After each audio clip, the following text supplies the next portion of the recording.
बुद्ध की सारी जीवन प्रक्रिया को एक शब्द में हम रख सकते हैं, वह है अप्रमाद, अवेयरनेस। जागकर जीना। जागकर जीने का क्या अर्थ होता है?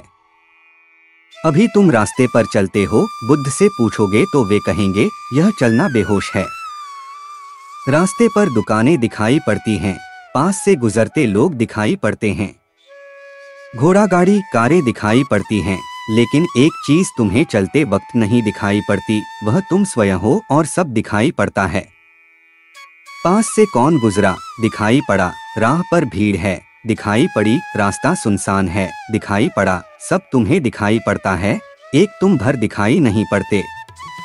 यही तो सपना है। सपने में तुमने कभी ख्याल किया, सब दिखाई पड़ता है, एक तुम दिखाई नहीं पड़ते। सपने का स्वभाव यही है। बहुत सपने तुमने देखे हैं, कभी ख्याल किया, सब दिखाई पड़ते हैं, एक तुम भर दिखाई नहीं पड़ते सपने में। मित्र शत्रु सब दिखाई पड़ते हैं, तुम भर नहीं दिखाई पड़ते।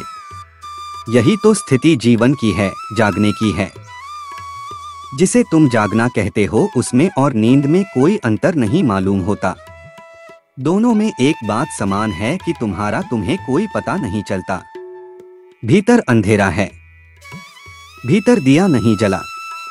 इसको बुद्ध प्रमाद कहते हैं, मूर्छा कहते हैं। अपना ही पता न चले, यह भी कोई जिंदगी हुई। चले उठे बैठे, उसका पता ही न चला जो भीतर छिपा था। अपने से ही पहचान न हुई, यह भी कोई जिंदगी है। अपने से ही मिलना न हुआ, यह भी कोई जिंदगी है। और जो अपने को ही न पहचान पाया, और क्या पहचान पाएगा? निकटतम थे तुम अपने, उसको भी न छू पाए, और परमात्मा को छूने की आकांक्षा बनाते हो।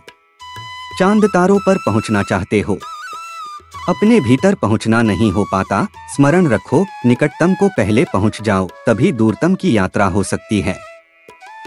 और मजा यह है कि जिसने निकट को जाना, उसने दूर को भी जान लिया, क्योंकि दूर निकट का ही फैलाव है। उपनिषद कहते हैं, वह परमात्मा पास से भी पास, दूर से भी दूर है। क्या इसका यह अर्थ हुआ कि उसे जानने के दो ढंग हो सकते हैं, कि तुम उसे दूर की तरह जानने जाओ या पास की तरह जानने जाओ?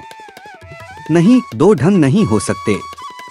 जब तुम पास से ही नहीं जान पाते तो तुम दूर से कैसे जान पाओगे? जब मैं अपने को ही नहीं छू पाता, परमात्मा को कैसे छू पाऊंगा?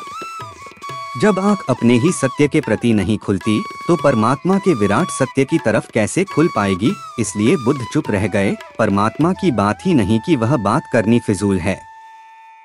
सोए आदमी से जागकर जो दिखाई पड़ता है, उसकी बात करनी फिजूल है।